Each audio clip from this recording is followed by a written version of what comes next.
I once got offered a job through a commercial on Spotify. So it was to teach, because I used to be an interpreter in French and Spanish. So it offered me to teach intelligence agents how to speak foreign languages. Oh my gosh, it's creepy. That's scary. It's so creepy. Yeah. Honestly, Instagram, so it's probably a good thing you're not on Instagram, depending on your willpower, but I know Instagram has got me multiple times. They got me on these shoes. They've got me on other shoes, but they just keep... Just wait till AI is in charge of it. Yeah, they just come after you. Well... It's a whole different topic. That's a whole different podcast I would love to talk about it. Yeah. Oh my god, that's hilarious. We're live. All right, guys. Some people... Curveball, it's Tuesday. Oh, people are jumping on It's it. Tuesday, you said? Yeah, it's Tuesday, not Monday, but we're here. We're still Should we podcasting. give people a little update on why we're here and what we've been up to? Did I get taller? I don't know, is that your short? You gotta sit up a little I straighter. think you have really good posture. Is that what it is? Yeah, I'm you're feeling inspiring very me to have- confident right now. Yeah, I know that. Like, everyone's like, okay. Alright, yeah, let's just tell them the deal. Tell them the deal. Yeah, so we are on a little hiatus from our bus tour right now due to a couple things. Multiple breakdowns in 48 hours. Well, we'll just give you the full scoop because it's kind of comical. So, We'll do a little quick story. life advice: if you own a diesel, don't ever run it out of fuel. Nope. Yeah, it's just not good. Unless you want to hang out in a parking lot Yeah, at the gas pump for 8 hours. 8 hours until the mechanic comes and tells you were this close to getting it started, but not quite. And then also, we had a transmission leak in Barb yesterday, so she was grounded and got picked up by a $650,000 tower. a huge tow truck came and got her. And now we're in New Hampshire. So she's in the shop, and we are doing said podcast right now on a Tuesday, and we don't know about our future yet. Yeah. So we're just living in the moment, you know? Yeah, and I'm really excited to have Seth here this week. And I think what's really cool is Seth is a minister. He's a spiritual leader of Unity at Seacoast Church. And honestly, why I was inspired to have you at this moment was we met a preacher who was our Uber driver. Which is cool. Which was the coolest thing ever in New Jersey, of all places. He picked us up at a birthing center, someplace I never thought I'd be, but yeah, I'm not in control of this grand game up there. And then I just thought of you, and I was like, nah, it's time.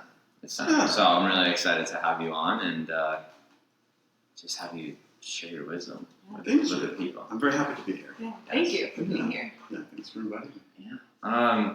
So I'll just tell you guys a little bit more about Seth. So Seth is also a... I don't know if you wanted that. Sorry. there's a... Touche, she had it written up for me. So he is a spiritual leader of Unity of the Seacoast Church. It's in Dover, New Hampshire. We will talk about that more, and it's a little different spin on church. So I can't wait to tell you guys more about that. He's also an activist affiliated, that's not associated, with the Seacoast Resistance. Although, ironically, he practices non-resistance. Fun little paradox for you there. He also hosts the Poets Corner, which is a writing group at the Unity of the Seacoast Church once a month. And he is an incredible poet and rapper, of which I have heard both. And A little foreshadowing. it's one of those, you can do this after he does this thing. So I'm excited to hopefully maybe share a little bit of that too. A minister who raps sounds so lame on paper. No, it doesn't. No It's the way. coolest thing It ever. sounds way It's cool. See, but you're saying it and people are like, I feel like my brain would short circuit if I didn't know you, of like trying to put that, like, what's that look like? Like, huh? You know what I mean? But I think for you it works really well. So Maybe I'll have a chance to share something. yeah. I hope we can. So yeah, welcome Seth, and I think guys, Seth's got an incredible story. There's some really good pieces in there that we're going to get to, and as always with our podcast, we talk about vulnerability, we talk about some of the tougher topics, and Seth's story definitely kind of walks that realm of one of those taboo topics that's actually affecting not only our Portsmouth community, but the world right now, and I'm just going to let you kind of dive into where you think we should start. Sure. Well, let me reintroduce myself. Okay, please do. Yes. Good morning. My name is Seth Waleryszak, and I am a drug addict in recovery. I was addicted, or I would say that I still struggle with prescription painkillers, with opiates. And it was something that had I let it, would have ruined my life. It certainly affected my career, my relationships, my health. And it's something that once I got a handle on, I realized I have this mission. My mission is to help people realize their wholeness, to help them realize that they can heal themselves, as well as I want to awaken humanity to its divinity, one act of kindness at a time, and then hopefully foster, be the midwife of beloved community, this idea that we can support each other in such a loving and subtle way. Yeah. Now, I know you had talked about, I think this is really important to touch on, is you said something in your questionnaire that you wrote us about, I couldn't stop for my brother.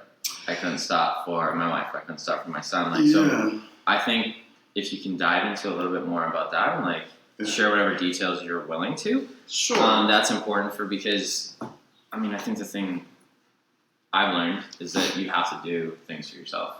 And that's truly where change is going to come from. Absolutely. Just to back up a little bit to give some context, Sure. I was someone who suffered from depression without realizing it.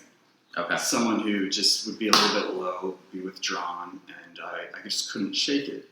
And so when I found drugs, it became this external solution to an internal problem. At the time, I didn't realize that. To me, it was, the solution. Yeah. And no one starts out to become a drug addict. They are seeking to find peace. They're actually seeking to feel normal. And so I went through law school on hard mode because I was a drug addict in law school, and somehow I completed it. But yeah, I kept on trying to quit for other reasons. Quitting because, I need to start a career. I love my fiance, and she doesn't deserve this. Mm-hmm. So I'll quit for her. We got married. And then, of course, I'd be a little resentful because I couldn't quit for her because it wasn't about her. Mm-hmm. It was all about me. Mm-hmm. Then I became a father, and I was like, I'll quit for my son. I couldn't do it. But before that, yes, my brother, he actually died of a heroin overdose after having been clean for several years, which is the true evil of that drug. It's something that for the rest of your life you have to be aware of. Mm-hmm. Because once you are weaned off of it, what used to be just a small dose can now kill you instantly. Mm-hmm. And he actually died in Mexico. My family and I went to retrieve his body, and the police had robbed him. And it was a traumatic yet beautiful experience. And I won't go into the full story because that could take a while. Mm-hmm. But yeah, I tried to quit for his memory, and I did for a while. Mm-hmm. But then our triggers, those little temptations that can just bring us back into unconscious behavior, make us once again search for external remedies for an internal disconnection. And maybe some of the viewers can relate to this. Maybe it's not drugs, maybe it's eating, maybe it's bad relationships, maybe it's some sort of other behavior that's ultimately self-destructive. Yeah. And that's so cool to understand that. That's powerful to be it's me. Yeah. We actually have been talking about this recently. It's we create our reality. We fully are responsible for that. Yeah. It's it's hard to take responsibility for that, but when you can come back to that place of it's me. Yeah. And rock bottom is the terra firma. Sometimes we need to land on so we can leap. Yeah. And for me, it was losing my law office. It was having relationship issues. It was really not wanting to be alive anymore, but feeling obligated for other people. Mm-hmm. And then feeling guilty about that. Wow. Mm-hmm. Until finally, I, for the first time in a long time, I prayed to God, which is something that, I was a practicing atheist at this time. Okay. And when was this? This was about 8 years ago. 7 or 8 years ago. Okay. And I basically asked God to help me. And I realizing that it was up to me to act. And this is when I became aware that the church I used to be affiliated with, I had left, wanted someone to lead all the volunteers. It was the director of sacred service. Mm-hmm.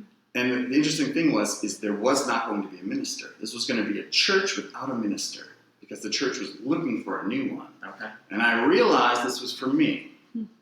But of course, the church was like, okay, prodigal son, where have you been? Yeah. And so I started to go back to church, and they're like, we'll consider you. Okay. And then after, a month and a half, I felt something, and they hired me, and I threw myself into this service of others and with others. There was about 90 to 100 other volunteers, broken up into 16 teams doing different things. Outreach, hospitality, like making food after service, PowerPoint, streaming the service, prayer chaplains, all sorts of activities. And in the course of that, I met all of these people whose stories of heartbreak and fracture made me kind of ashamed. In that I wasn't alone. I wasn't alone in my suffering. Everyone suffers. To live the human experience is to experience suffering. But the more I served without an attachment to outcome, for the first time I started to like myself. I had never even considered myself as a person. And so I kindled this little candle flicker flame of self-love, which invited me to begin spiritual practice, meditation, metabhavina, loving kindness, yoga. And with that, I kind of took that flame and I added some fuel to it, and it started to blaze, which gave me more energy to serve others, which made me care about myself even more. Wow. Which allowed me to channel that into more practice. Going out into the world, looking for opportunities to be of service. Nothing grandiose, anything small, done with great love, is powerful. The trick is we can't be attached to the idea it will be accepted by another. Because if we find ourselves getting upset, it's really not about them, it's about us. Mm-hmm. So, but you'd be surprised, just a smile, just holding the door for someone with your heart open, they begin to smile, and that smile travels down the street, someone else will see it. Before you know it, you've started this chain reaction of smiling, of kindness, with just a small act. I think that's like hitting a place for me of not only myself, but examples of that, where there was like a teenage girl that, like on a bridge somewhere in maybe Philadelphia, where like people were jumping off and committing suicide. She just put a note that said you are loved. Like, please don't jump. Yeah. Or something. And just something as simple as that might save how many, who knows how many lives. And I know even from my own story, I'm gonna call out on Kadi. There were mornings where I don't want to be loved. And a simple I love you. I was like, okay, I don't understand that, but that's a reason to keep going. Absolutely. So that ripple effect that's really cool. And I can relate to that feeling. Yeah. Of being in that place of such despair, such disconnection, that we can be of such impact to each other, just to reflect a little bit of love and light. But the work, of course, is up to us. We can be grateful for that. But kindle a little flame, it's up to us to feed it. Can we go back to this idea real quick of being this feeling of shame, or being ashamed of the fact that you weren't alone in your story? Because I feel or not in your story, but alone in maybe your struggles. Because I feel so many times we hear people say, realizing that they weren't alone kind of made them feel safer, or more accepted, not so much I thought it was interesting that you say you felt ashamed because of that, and kind of how that shame maybe transformed into this idea of self-love. Yeah, thank you for the question. It's very perceptive of you. Yeah, when I say shame, it's interesting. It's this dichotomy. I didn't think of myself very much. I didn't like myself, and yet I felt selfish in that I was only absorbed with my own suffering, not realizing that so many other people deal with something similar. And so what at first felt like shame actually was inspiration, because it was wonderful to work shoulder to shoulder with people with all these stories, and they were on their path of redemption to themselves as fellow wounded healers, which is an archetype that means, once we realize our wounds, we have to realize them first. We learn to heal them, perhaps, at least in my case, helping others. We are now invited to be healers. Not that everyone else can or has to heal themselves in the way that we did, but we can at least reflect light and love to them and invite them to find their own path to recovery and wholeness. But yeah, that was a great question. Yeah. It was a feeling of shame, but it got transmuted. Yeah, I just wanted to kind of talk about it because I think that's really interesting for people to hear. And I think also, like, going off of what you just said, this idea of, what is it, the wounded Healer? Yeah, that's like very similar. That's what you do with Seacoast, of Unity of the Seacoast, correct? It's kind of this idea of holding space for people. Yeah. I mean, most people don't go to church because they're feeling great. Yeah. I mean, so often we forget, when we think of church, we think of the pomp and circumstance, and perhaps the beautiful ritual that we experienced as a child and never knew what it meant. Perhaps still don't. Mm-hmm. But beyond that, it's always been a spiritual sanctuary for people to have a personal experience with God, the great metaphor, the beloved mystery. Mm-hmm. And so, yes, a lot of people come to find answers. And those answers can only come from within them. And what I love about our church is that we honor and invite people to have their unique and interpersonal relationship with the divine, with God, with Mother, Father, Goddess, God. It's not assign gender labels to the great being. Yeah. And so part of my sermons may tell stories, and I hope to embody spiritual lessons, but it's really up to the individual congregant to find their own truth. And we honor that.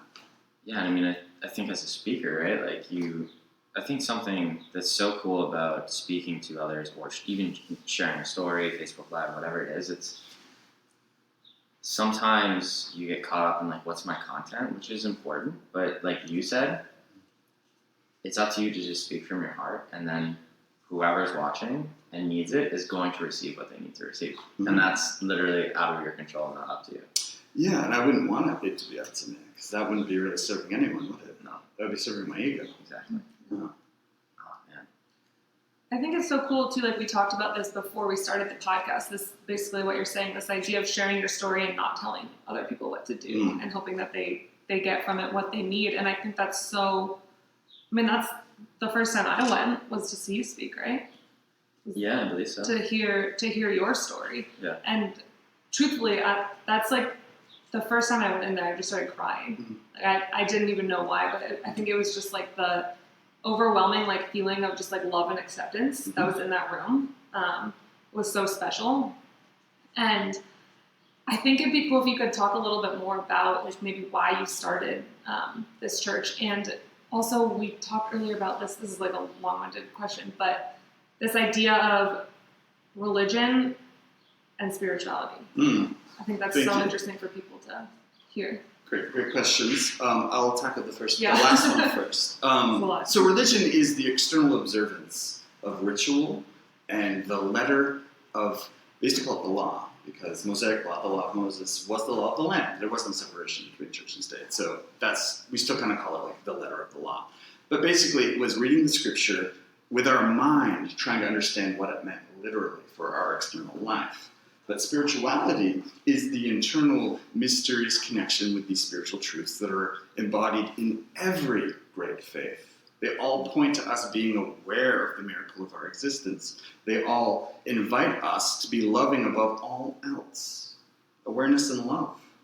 And some of the great Buddhist priests say that enlightenment, to basically find yourself in a permanent state of loving awareness, is an accident.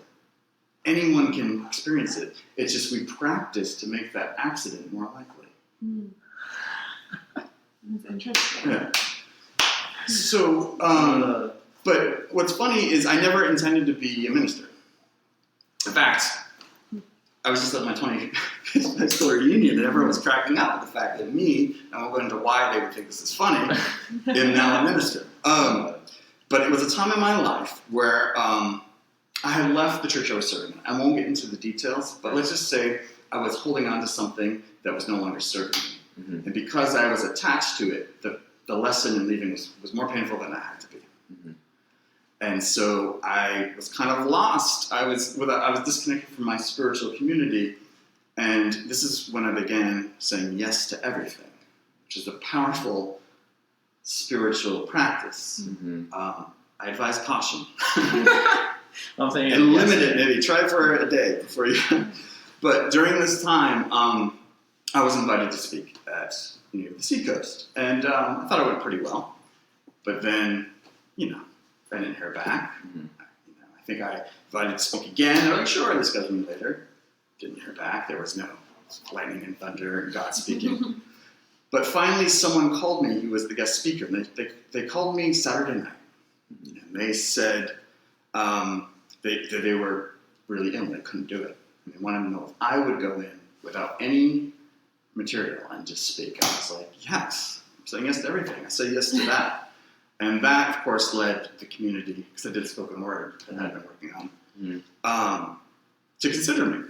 And what started out as a very small community, I think there was maybe 5 or 6 people. In fact, when I would speak, they would join the choir, so I was speaking to chairs. Now we have a lot more people coming. Yeah. But our success is never measured in how many people. We want to invite more people to realize their magnificence.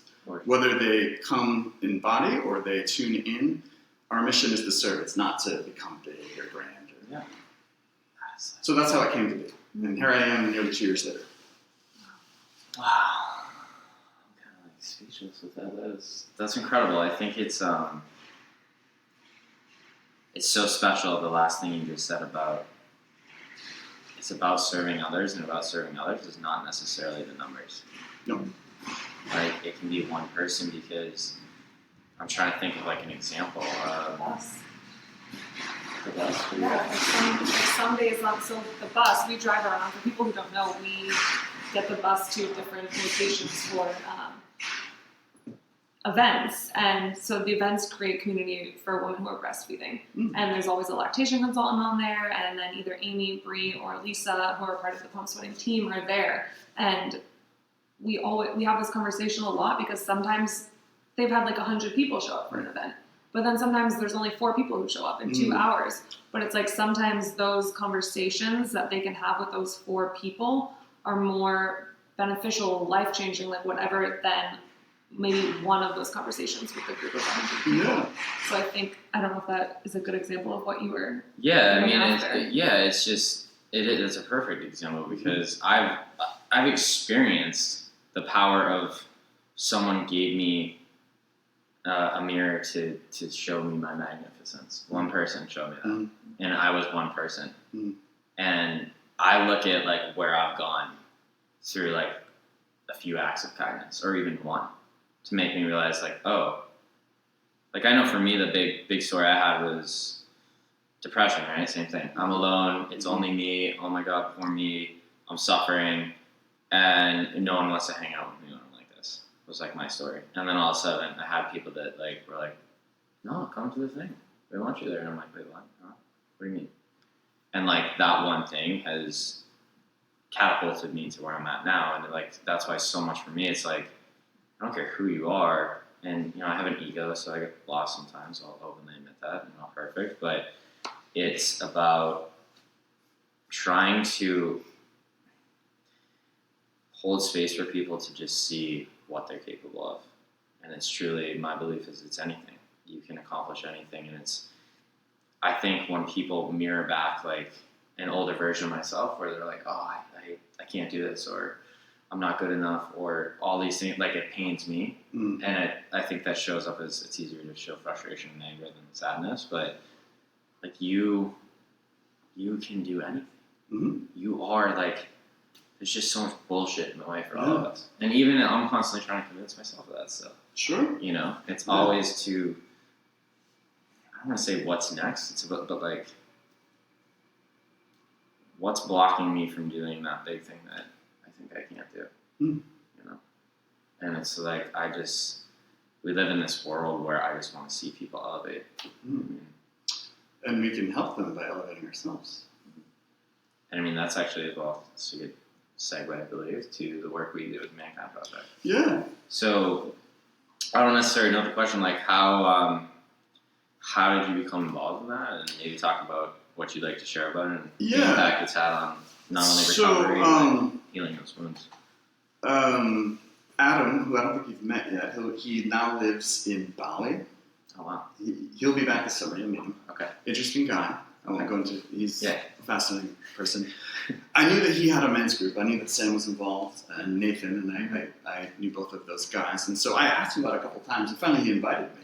And I was like, okay, I mentioned it to my wife. She's like, go. Please go. Kicks you out the door. I'd never heard of the Mankind Project. And of course, looking back, I asked my wife almost looking for permission. And not only did I get it, I got, anyways. And so I went being like, well, I feel like I'm emotionally intelligent. Maybe I can help these guys out. And then I get there, I'm like, I need this. Because as men, we are really not encouraged growing up to be connected with our feelings. The only emotion that we're allowed to have is anger, which is very destructive. And as the Buddha says, being angry is like holding a hot coal looking to throw at someone, and you're burning your hand. Mm-hmm. It's self-directed. And so I had many male friends growing up, but like when we got together, either like a game of sports would break out, shot glasses would break out, or a fight would break out. We didn't know how to interact with each other in this deep way of being vulnerable. Vulnerable was weakness. Mm-hmm. And so here is this awesome forum that's not led by any one charismatic personality. Everyone has a chance to lead, which is one of the beautiful aspects of this group. We take turns leading in service, right? And so it was just amazing. It's really hard to explain without experiencing it. But let's just say what I realized is that we were all mirrors for each other. And so when we see someone and something bothers us about them, it's really something within us that bothers us. And when we see someone and put them on a pedestal being like, wow, what a great guy, what we are seeing is that within ourselves as well. And ultimately, you mentioned depression, which is something I have experienced as well. That depression, that shadow, was hiding a great golden gift. And you have many, I have many, and everyone has these gifts. And when we realize that within our darkness, which is the place we're afraid to even look, lies our greatest treasure, wow, we are invited to embody it and invite others to do the same. That's amazing. It makes me think of a couple different quotes. I love quotes. It's like, oftentimes when you meet someone, you can only meet them at which the depth they've met themselves. Yeah. And like, I've noticed certain people can only go, like I guess we want to call it levels of depth. Like here, some people can dive with you in the ocean. And it's very, it's understanding, right? It's just about being like, okay, like you understand it too, because like you said, it's your biggest, darkest thing holds your biggest gift of gold and light. And I think it was Marianne Williamson that has the quote of like, our greatest fear is Joseph Campbell. Joseph the Campbell. Cave you fear to enter holds your greatest treasure. There you go. But Marianne Williamson is awesome as well. I think she may come to my church. We're talking.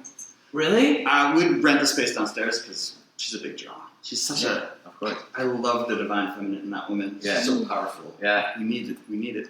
I love it. That's so stay tuned for that. Yeah, there you go. That's a big one. Yeah, wow, I remember you mentioning that. That's pretty incredible. So let's get back a little bit more to this Mankind Project. So you got involved through Adam. Mm-hmm. What kind of, to talk about the impacts personally, maybe your relationship with your wife, with your son, how it's impacted, because I know personally, I've heard from other men that it's saved marriages. Sure.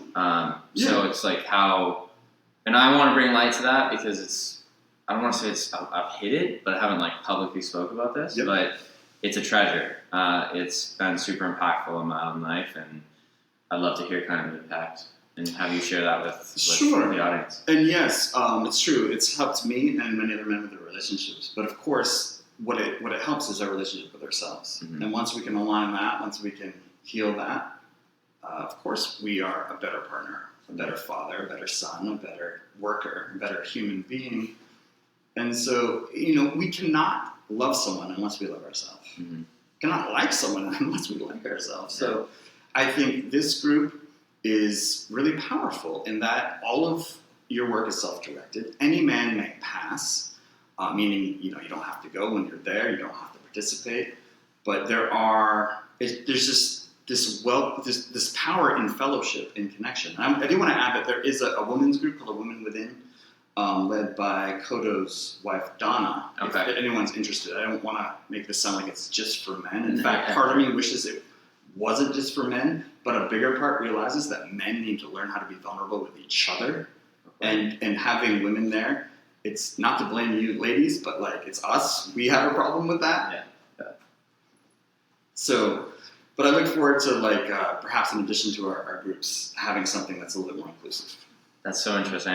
I know we've talked about that, but like that's like something I want to create is because I have seen personally the value of men doing men's work, and I'm not a woman, so I haven't seen that, but I can imagine there's a lot of value there. But as we look to move forward and rise together and operate on this equal plane, I think it's so important to understand each other's perspectives because men have a set of challenges, women have a set of challenges, and then even being on this bus has been super impactful for me as a man. And this is kind of part of their mission is like men, like we have wives breastfeed, like men need to be a part of this. And I know for me, like just seeing, I used to just think it's like, oh, you have a baby and like it's time to give it milk and it just flows out and it's like easy. No. As a father, I can tell you. No. That's not it at all. We had a doula, and doulas are saints on earth. Yeah, I mean it's just to help with that and the birthing process. Yeah, I've learned it's like you're pumping 24 hours a day. It can hurt. You got to take supplements. I'm like, what the shit? Like it's amazing, but to have that understanding and to be able to like come into a place where like, oh no, I've heard firsthand. Like, how can I support you? The question then becomes, how can I support you because I understand, right? As opposed to like, oh come on. Like if I was operating from the perspective like, dude, it just comes out. Like what's the big deal? Yeah. Like it's a very unconscious. Well, not to speak for women at all, but I can imagine what it's like to give birth and to have something that's been a part of you for so long, and then deal with things outside of your control, like the birth itself. Yeah. Like what a humbling experience, and a beautiful and essential one for the survival of our species. Like it's so important and sacred, and yet it gets, everything sacred gets demonized a little bit. Yeah. We're trying to control. Yeah. It's fear. I also think like you're here, I'm here because of women. Of course. And I think as men we forget that a lot. And within us is the divine feminine as well. And I love my inner divine feminine. I love feeling compassion for people in need. And I honor that. There's so much power in that. And the creative Shakti that comes with that, giving birth to ideas. In balance, our masculine and feminine, no matter how we identify, no matter how we felt we were born, within us is both. Yeah. And being able to honor that. So actually I want to transition into, speaking of that divine feminine, do you want to share the story on the island? Okay, yeah. Because I think that's a powerful representation of not only transmutation of energy, but also honoring that divine. Yeah. So this was I think it was, my son's in 4th grade. This was kindergarten. So it's last year of kindergarten. So it was 5 years ago. Okay. My family and I, with England and Jonas, good friends of us, of ours, we went to the island of Tobago, which is part of Trinidad and Tobago. Mm-hmm. It's off the coast of Venezuela, way down south. It's very third world. It's a lot of people there are descendants of slaves. There's a lot of Rastafarianism, but there's also a lot of people from India who are indentured servants, and so you have this very interested, vibrant clash of cultures. Mm-hmm. And it's been, it was owned by like the major European powers off and on. Like it was like a haven for pirates, and they would fight over it. Make a long story short, so we get there. We try to rent a car in Trinidad, and then we tried to take it on the ferry to Tobago, and they're like, no, you can't do that. We're like, but you're the same country. They're like, yeah, we've only been the same country for 20 years. And so it's like, all right. So we take this ferry, which has a motor that's broken, and it takes us 6 hours over the choppiest waters we've ever seen, and everyone on the boat gets sick, except for my son and I. Oh, wow. Yeah. And so we finally get there, we're exhausted, we go to this place called Bucco Bay, and we just kind of, we check into our villa, which is, there's a bunch of people staying there, it's like an Airbnb. And we go stay on the beach, and And I think we're under this tree getting some shade, and someone basically warns us that tree is very dangerous. If it rains, the acid from the leaves will scald your skin. Oh my God. And you're like, oh, okay, thank you for the heads up.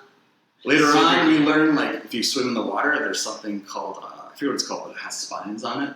And if you step on it, like, you'll either die or kill yourself because it's so painful, but the only hospital is really far away. There's a theme here on Tobago. But at the same time, there's like bioluminescent plankton. You could swim and see yourself light up. Oh, cool. You know, there's all. It's such a beautiful island. It's an island of extremes. Yeah. But that night, we were told we were in for it because there was an event called Sunday School. We're like, sounds vaguely religious. Mm-hmm. So we go there, and it was like this giant meat market of pulsating reggaeton and like dancehall reggae, and guys from all over the islands come to pick up like young tourist women. And there was like all sorts of, so there was like maybe 2,000 people, and our villa was at the epicenter, like in the middle of this huge party. So we were tired. My son was only 5. I took him to the room to go to bed early, and then my wife and our friends stayed out later. I remember they came back in, and then the whole night was pulsating like drums, reggae. And then I hear my wife scream.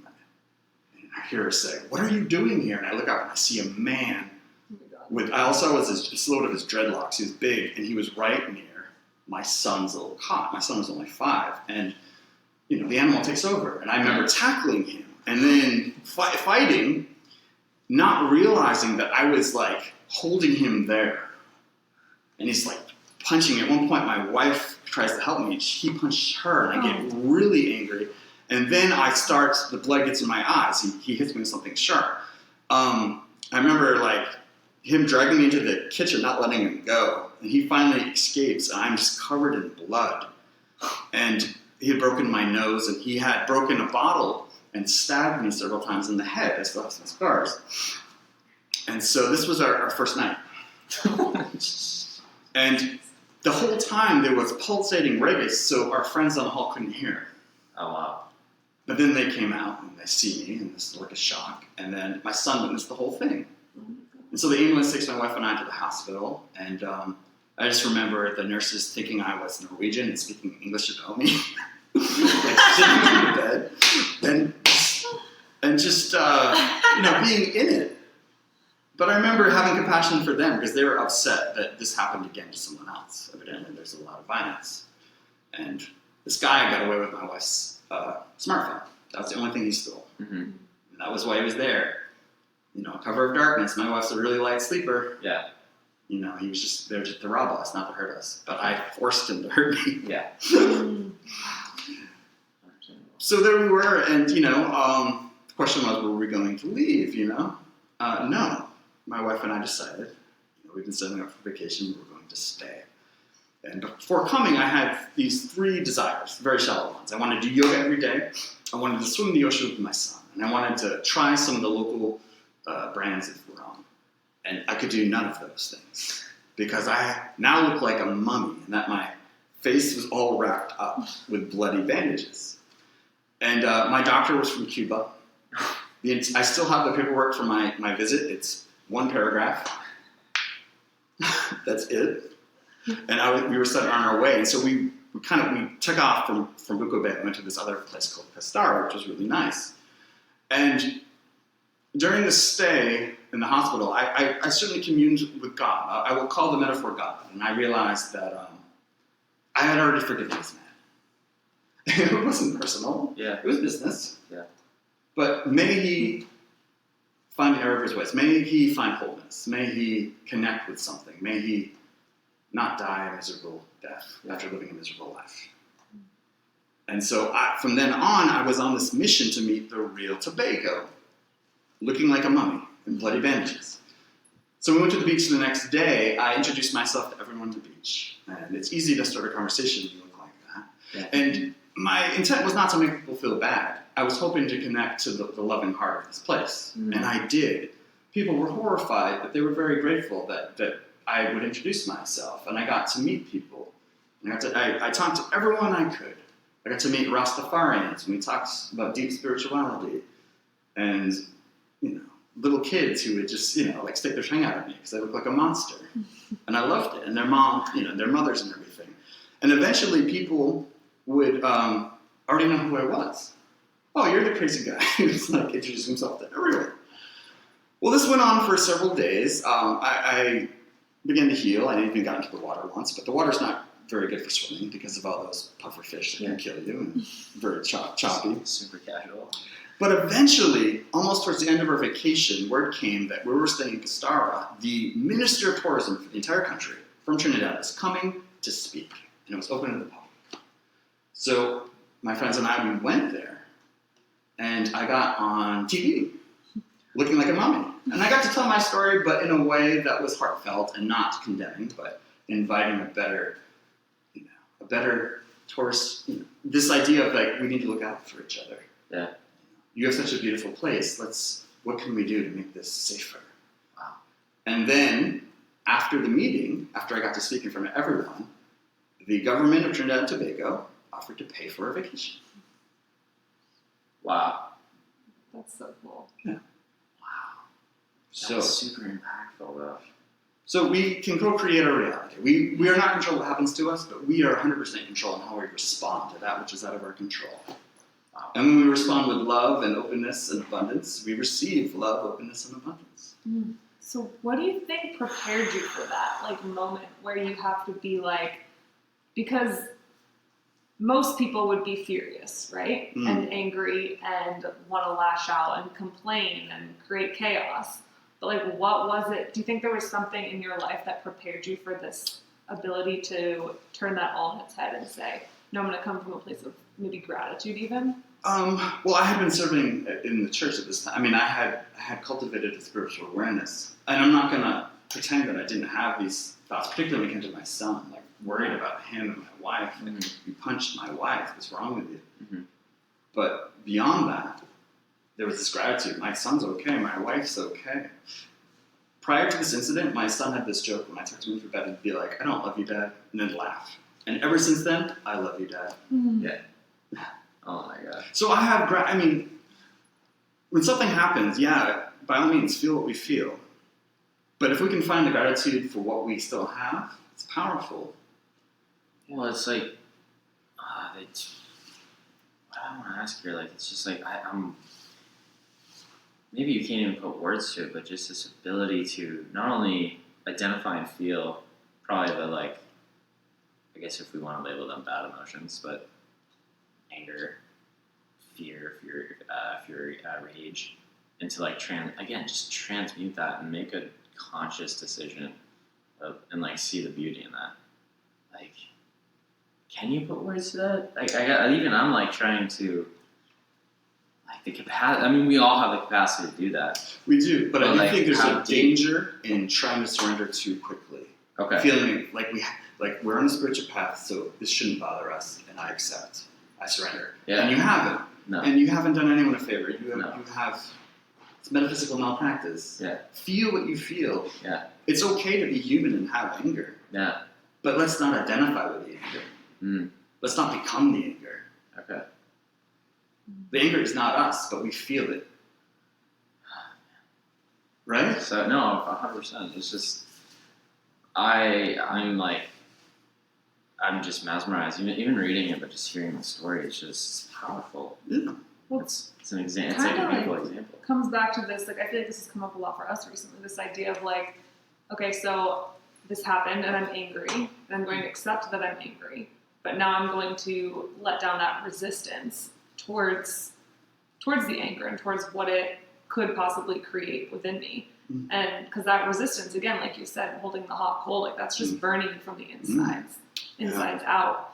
And I think as soon as you maybe let go of that, like, resistance towards wanting to like come to a place of gratitude, or like, how can I like find the best in this situation, that's where people have a hard time turning over that leaf sometimes. Sure. I don't know if that really makes sense. It makes a lot of sense, and I think what you hinted at was this allowance, not forcing ourselves to feel a certain way, but allowing that feeling to be felt and then dissipate in a very authentic way. Yeah. Well, and that's even going back to some of the tougher emotions, right? Like depression, until any emotion until you actually accept it and just be like, yeah, I'm pissed off or I'm sad. Yeah. You cannot move through it. You name it to tame it. Yeah. As they said. Ooh, I haven't heard that one like that. Name it to tame it, guys. Yeah. Wow. And you can say, hello, sadness, I feel you. Yeah. And sit with it. Have a conversation with it, actually. Yeah. That's like a new thing I'm doing. I had that conversation with weakness recently. You know, and then it goes away. it feels weird sometimes, but it also gives you information, right? Like it's because I think there's this element of we're all trying to get back to trusting our inner being, our intuition, or whatever, right? Like trying to trust that like smaller voice. And it takes practice because we've been, I'm going to speak in I statements. I know for myself, there were a lot of years where I was out of practice with that, out of touch. And it's been like trying to come back to that. And, you know, we all do it. This is a we, but like even myself is, you know, you hear that thing and you're like, oh, it's telling me to do this, but I don't know, that's like, ooh, it's a little crazy, I don't know. And then you don't do it and you're like, oh. Okay, so that was the intuition there. That was the one I wanted to do. Yeah. Yeah, and there's multiple feelings. I mean, you have doubt. Yeah. Right? Yeah. And let me put it nicely because I have doubt. Yeah. So is our doubt asking us? Yeah. It's asking us for faith. No. Truth bombs. Wow. So.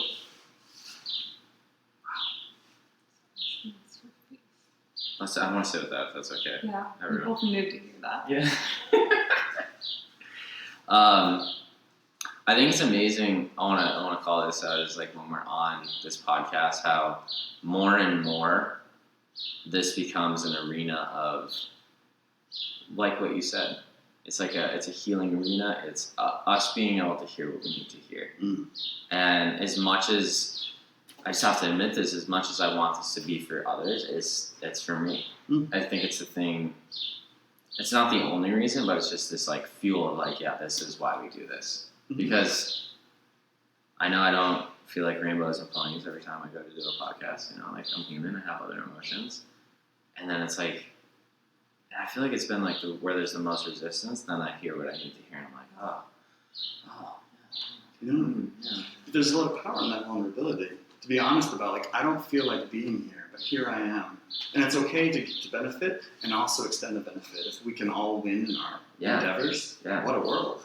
Well, go ahead. No, I was just going to say it's a beautiful thing to see, like, now that we're like 7 months into this and know that some mornings we show up here and we're on the same page and we're so stoked and so excited. And other mornings, like, you probably not always easy, like, impossible for others to know, but like, we might have just gotten a screaming match with one another. And like, we might not be on the same page and we might be in a place where we're like, we don't even know if we want to do this today. But then we do it. And like, I know that we oftentimes hear exactly what it is we need to hear. And I think for everyone involved, like we're getting obviously real vulnerable right here with the podcast, but we always hear something we need to hear. I feel so often that guests that we have on are working through something that maybe they needed to work through or stepping into a place that they wouldn't have otherwise and are learning something. And obviously the hope is that somebody, at least one person listening every Monday or Tuesday morning when we go live, hears something that in some way allows them to feel less alone or work through something that maybe was a blockage for them. So it's this really cool, like, just... So while we're on this topic, growth. We're on this topic of like resistance too, right? You know, I'm sure the church and what you deem to be success hasn't come like easy. I'm sure the success ladder hasn't been this. Well, I'm careful of how I define success. I really loved what you had mentioned about, you know, having a forum and only a few people coming, because that was my experience with this church. But the depth of connectivity you can get with an intimate crowd. And so, I'm not worried about how many people come, but I really want our level of connection and intimacy to be unlimited. And the great thing about having a smaller crowd is I can make the services interactive. Because in my heart of hearts, I believe that people are thirsting to be a part. They want to be on the stage, and I want to invite that. So instead of a lecture, I want a discussion. And you can have that much easier when you have less people. fewer people, but I welcome anyone. However many, however few, I welcome them, because it's not really about that. Right. This is powerful. I think this really speaks to this entire podcast. What we're talking about right now is this idea of when you believe in something so adamantly, like you talk about your mission, right? We talk about our mission. There's days you don't feel like showing up. There's days where you're not getting the external validation from numbers of people, but you show up anyway because of that belief and that faith. And I think it's a powerful reminder in showing up. I think life has shown myself, and it sounds like you guys as well, that showing up is the biggest factor. You know, there's going to be emotions. You're allowed to feel those, but it's about how much do you want it, how bad do you believe in it, and are you willing to, it's really, I feel like a lot of times it comes down to ego. Yeah. Are you willing to push this out of the way for the bigger picture? But ego is interesting because you say push, but what is ego, right? It's our attachment to this personality and our human embodiment. Yeah. We are greater than that, but we define ourselves. Of course. But when we push against ego, what you resist persists. Yes. Yeah. But if we can witness our ego, and if it's showing us doubt, we give it faith. If it's showing us self-hatred, we can give ourselves self-love. We integrate it into our greater self, which is nothing less than the divine consciousness of everything. Whew. This is amazing. Yeah, this is a good talk. You're like, yeah, please. Can I throw a curveball in? Yes. Into the conversation? Sure. Can we go way back for a second to Yeah. your childhood? Anything. Because Yep. I feel like you had, from what I've read, an out of the normal childhood. Yes. Yeah, I And do. I think that'd be kind of interesting to talk about, and maybe how that has prepared you for where you are now. Yeah, thank you. So a few things. One, my mother was a clown, a very successful clown. And sorry, Mom, if you do watch this. You are the most loving person. You are, in fact, a reverend as well. I'm not even officially a reverend. But you have this phase of your life where you were a clown, and and it was really funny to me. So that was just interesting. I remember, we had this big purple van, and she would drive to gigs. She would take me to practice. Sometimes dressed as a clown, I would hide with my brother. Yeah, but at the same time, my parents owned a recreational campground on 50 acres of land in Exeter, New Hampshire, and I don't know how about you when you go camping in a public place, but I can tell you what I saw was a lot of just unconsciousness and debauchery, and campground's a great place to get away from the law, too. So there was a lot of people hiding from the authorities, and my parents owned it for 30 years, and I could go on and on. I feel like I should lay down on a couch, like you were my therapist, but there's a lot of funny stories involving all sorts of craziness. But yeah, what I'm grateful for is this ability to get along with anyone. And there was times where we once had a soap opera star who was on Guiding Light, and he walked into our dusty campground store, and our octogenarian, employee, who was a seasonal camper, fainted and awoke in the arms of someone she would watch in the little black and white TV in the store. Oh my gosh. But at the same time, I saw, I dealt with a lot of domestic stuff. I worked security for many years when I was very young. Mm-hmm. And so what I learned is when people are in a domestic situation, it's like this mixture of love and hatred. And you can't get involved as much as you want to save the woman. And sometimes I saw a guy get beaten with a pan. You can't get involved. You call the police, and they bring 2 officers for every person involved. And I became very good friends with the police. I could go on and on, but FBI, sting operations, cultists. And first season my parents had, they were really desperate, because it wasn't very busy. So, praying to God, and God's like, careful what you wish for. Next thing they know, there was 80 people getting married on the fields of the comfort station in a Mooney wedding.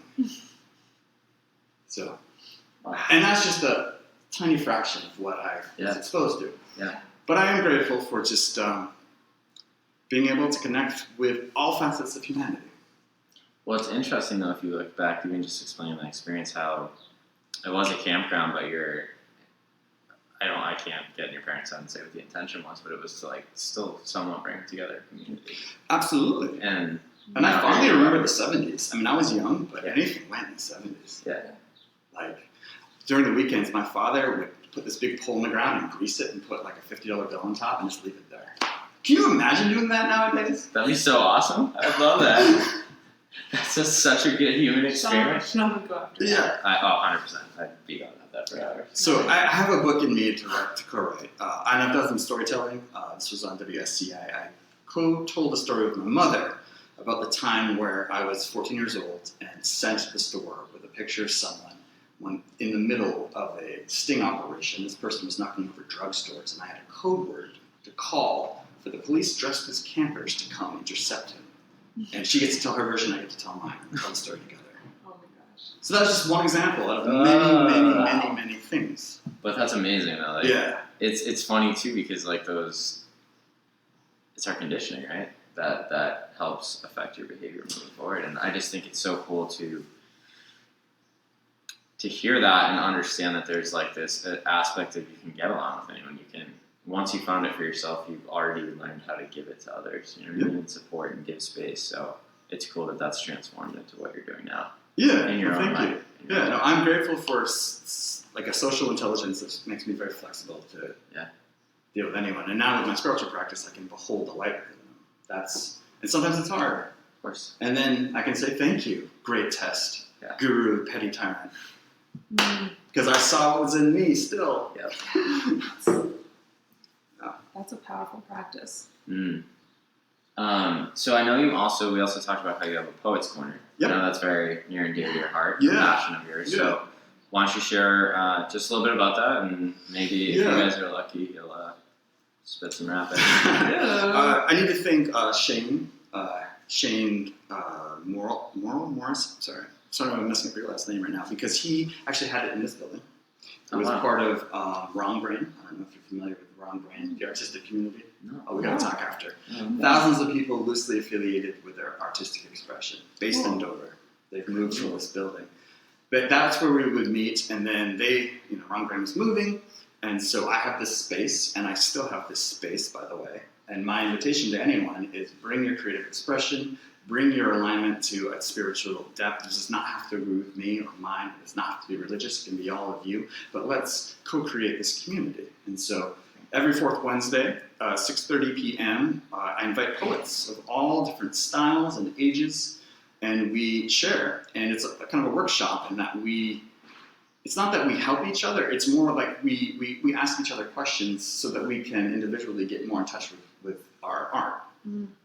So it's very nurturing. That's amazing. But my style, I guess you could say, my midlife crisis it's spoken word poetry, which is more of a rap, and I can try to recite one that I haven't done for over 7 months. Just a part of it, because this one's 20 minutes long. Please do it. So let's do the very end.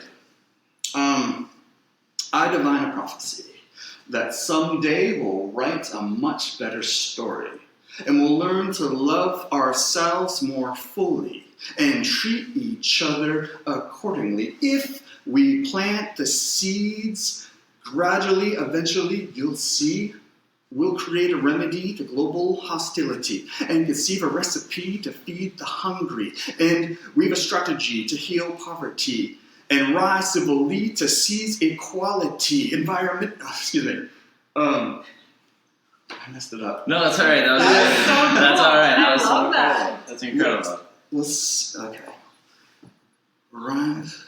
It's been a while. No, it's okay. Please. Anyways, I'm getting older, so No, that was amazing. That was so cool. That was incredible. okay, let me finish. Okay. Economically, ecologically. Where's it go? It's in there. It's in there somewhere. Yeah. All right, I'll just leave it as that.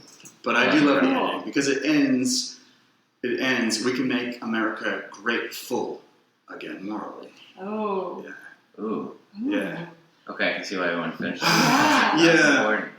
I gotta practice some more. But, It's So okay. people show up on Wednesday, they can see it. no, I don't, Oh, man. well, I do some performances. In fact, I did one here with the Poets Corner with other people. This is the cool thing about kind of joining this sort of thing. There are opportunities to express our gifts everywhere, and in the Art Center in this building, we had a few readers. I recited because I have a few other ones. Keep going. Yeah. That's amazing. Yeah. Thank you for sharing that. That was Yeah. absolutely Thank you. incredible. Thank you for Yeah. sharing your wisdom. Yeah, my pleasure. I know I had a lot of stuff you said. 100% what I need to hear Cool. at home. So Same. thank you. Yeah. And thank you Thanks for having me. Yeah. I'm really excited. Just the whole what you guys are doing. Yeah, it's incredible. Wow. Community. Yeah. All right, guys. Well, okay, it's Tuesday. Thank God I looked at that. Happy Tuesday. Have a great rest of your week. We're not leaving yet. No? What does that mean to have a wild heart? Oh, right. Wild heart. I love the question. So to me, this idea of wild heart brings up passion. Yeah. But the interesting definition about passion is the willingness to suffer for what you love. It's, when we talk about the passion of the Christ, not to get religious, but it's about Jesus suffering on the cross for his love for humanity and forgiving those who would hurt him and kill him. His last words. But when we are in relationship with ourselves, there is no suffering when we can actually love ourselves. Because Jesus, what I think is someone who achieved enlightenment and whose story has been misinterpreted by many people, was trying to say that when you are connected to divine love, there is no suffering. You can be killed on the cross, and there is no suffering. So that's what I think about that. Cool. I haven't heard that one before. We'll I like that. sit with that, people. I'm going to go sit in the corner and ponder that for the rest of the day. And where can people find you? The McConnell Center on most Sundays. Service begins at 10 a.m. We're on the third floor, Suite 317. That's Dover. That's Dover. I'm on Facebook, obviously. You can certainly check me out. My last name is Waleryszak. It's tough to spell, but there's not many of us. But yeah, I'm interested in collaborating with anyone at any time. Speakers, correct? Speakers as well. I have a friend who's speaking this next Sunday who just came off a 10-day Vipassana meditation. And he's also a lobsterman who speaks in a very, he's the salt of the earth, but is also very deep. And when you meet someone on the path to God, get out of the way. Yeah. If anything, help them. That's so cool. So that's what I'm doing. End of the month, Bhagavan Das, aka Shug, many of you may know, they'll be speaking the last Sunday of the month as well. And yeah. Cool. Thank you so much for being here. Thanks for having me. Thanks. That was great. All right, for real this time, guys. Have a great week. Thank you. Thanks for tuning in, guys.